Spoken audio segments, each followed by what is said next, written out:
Olá, bem-vindos ao nosso canal Web Canônico. Hoje, em mais um programa da série Direito Canônico e Secretaria Paroquial, vamos tratar de um tema muito importante no que diz respeito a muitos casais de nossas comunidades paroquiais. Você já se deparou com a situação, geralmente onde a mulher que participa mais da igreja não pode comungar porque tem o casamento civil, mas não é casada na igreja? E ainda mais, o marido não quer se casar na igreja, ainda que não haja nenhum outro tipo de impedimento? O que nós podemos fazer na nossa comunidade paroquial para resolver esses problemas? Será que nós podemos transformar esse matrimônio civil em um matrimônio religioso? Você tem a resposta a essa pergunta? Não? Então fique conosco que hoje você vai descobrir.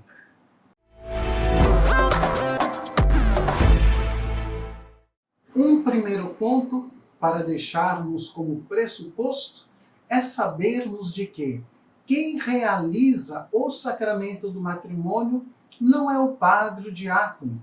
Quem realiza o sacramento do matrimônio são os noivos através do sim, através do consentimento matrimonial.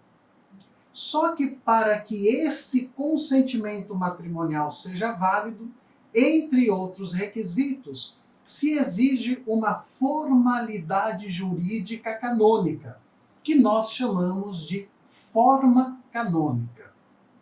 A forma canônica é composta pelas seguintes exigências: para que um consentimento matrimonial seja válido, ele precisa ser manifestado diante de um assistente eclesiástico válido e diante da presença de duas testemunhas. Essa é a formalidade canônica para a celebração do matrimônio. Então teremos a presença do noivo e da noiva, obviamente, das duas testemunhas e do assistente eclesiástico. Só para você saber, para assistir validamente ao matrimônio, se requer que ele seja celebrado diante do ordinário local ou diante do pároco. Ordinário local é o bispo diocesano, o vigário geral e, em alguns casos, o vigário episcopal. E o pároco, no território de sua paróquia, também tem a competência de assistir, como assistente eclesiástico, os matrimônios realizados. E essa é, portanto, a formalidade jurídica exigida para o consentimento matrimonial. O que acontece no casamento civil? No casamento civil nós temos a presença dos noivos, a presença de duas testemunhas, mas o consentimento matrimonial é manifestado diante de alguém que não é um assistente eclesiástico válido.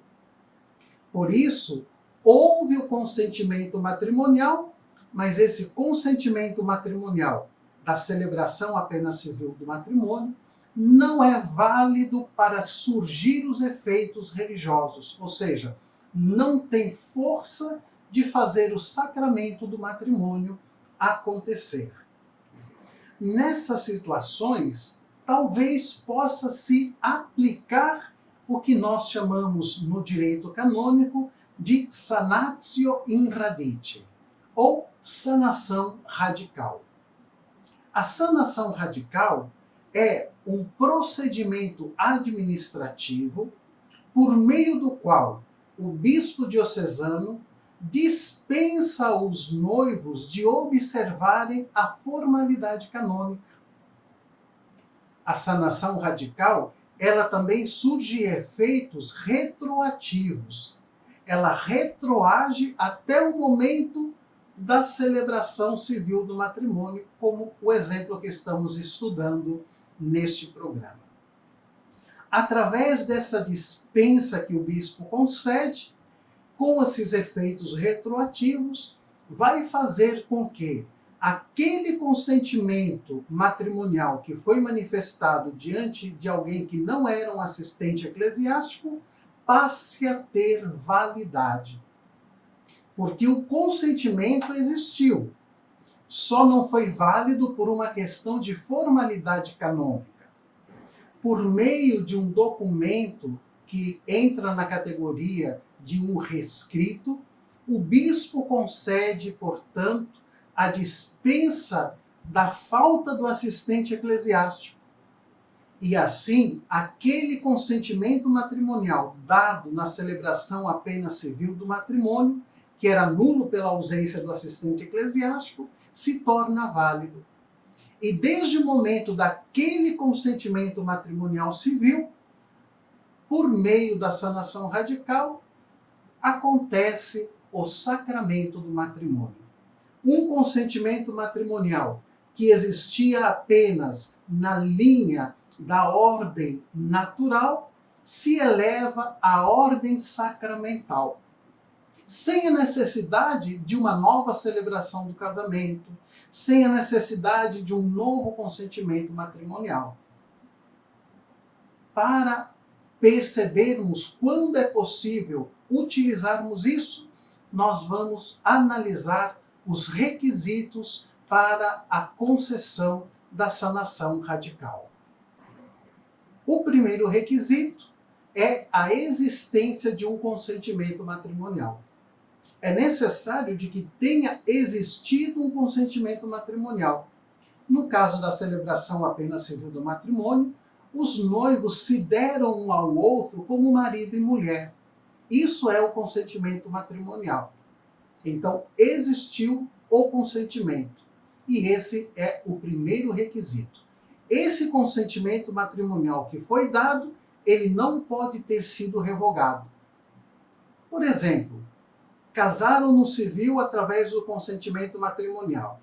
E depois, uma das partes ou ambas se divorciam, ou uma das partes ou ambas retiram a vontade de continuar vivendo como marido e mulher, então, se ocorre essa revogação do consentimento, já não seria possível aplicar a sanação radical. Vejamos o que diz o cânon 1162, parágrafo 1º. Se em ambas as partes, ou numa delas, falta o consentimento, o matrimônio não pode ser objeto de sanação radical. Quer o consentimento tenha faltado desde o início, quer tenha sido dado desde o início, mas depois tenha sido revogado.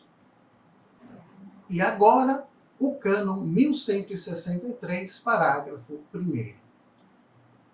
Pode ser sanado o matrimônio nulo por impedimento ou por falta de forma legítima, contanto que persevere o consentimento de ambas as partes. Esse requisito é uma questão óbvia. Como que vai se tornar válido para a igreja um consentimento que não existe? Não seria possível. É necessário, fundamental, a existência de um consentimento matrimonial. Segundo requisito, o casal deve querer perseverar na vida conjugal. Se o casal ainda hoje vive como marido e mulher, mas o matrimônio já está desgastado, já se pensa em separação, não há uma probabilidade de perseverança do consentimento matrimonial, então não pode ser concedida a sanação radical. Aqui gostaria de abrir um parênteses para dizer o seguinte: olha, quando o matrimônio já entra numa dimensão de fracasso, não é o sacramento por si só que vai resolver os problemas do matrimônio. Pelo contrário, talvez seja até mais prudente aguardar um pouquinho o casal, verificar se de fato essa convivência marital vai continuar ou não, para depois, então, regularizar a sua situação na igreja. Fechamos o parênteses, continuamos. Vamos para a leitura agora do cânon 1161, parágrafo 3º. Não se conceda a sanação radical se não for provável que as partes queiram perseverar na vida conjugal. Terceiro requisito: deve ser pedido por alguém interessado. No caso, pedido quer pela esposa ou quer pelo esposo ou por ambos.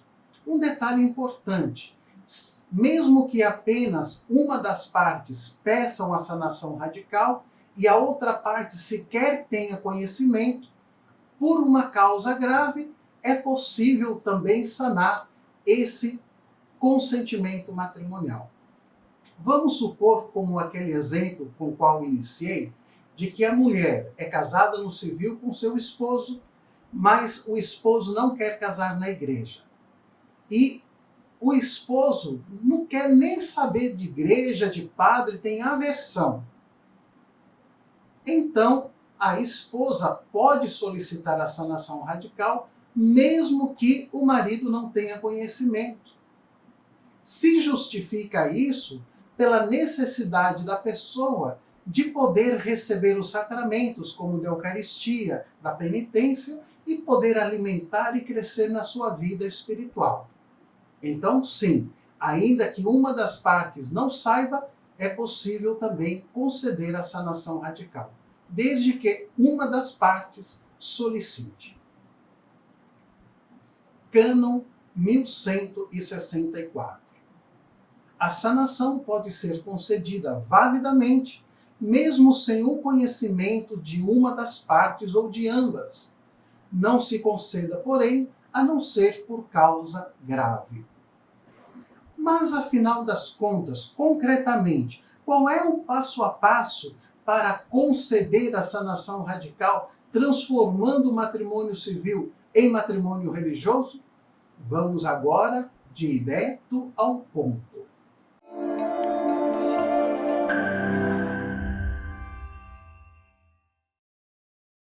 Para solicitar ao bispo diocesano a sanação radical de um consentimento matrimonial dado em uma celebração apenas civil do matrimônio, precisa primeiramente ser montado um processo de habilitação matrimonial, mais ou menos parecido com o processo montado em um casamento religioso comum. Primeiro, solicite os batistérios atualizados. Por quê? Porque no batistério nós teremos uma informação ou uma ausência de informação fundamental, que é saber se a pessoa já foi casada anteriormente no religioso ou não. Então se solicitam os batistérios atualizados, ou seja, com pelo menos 6 meses de antecedência.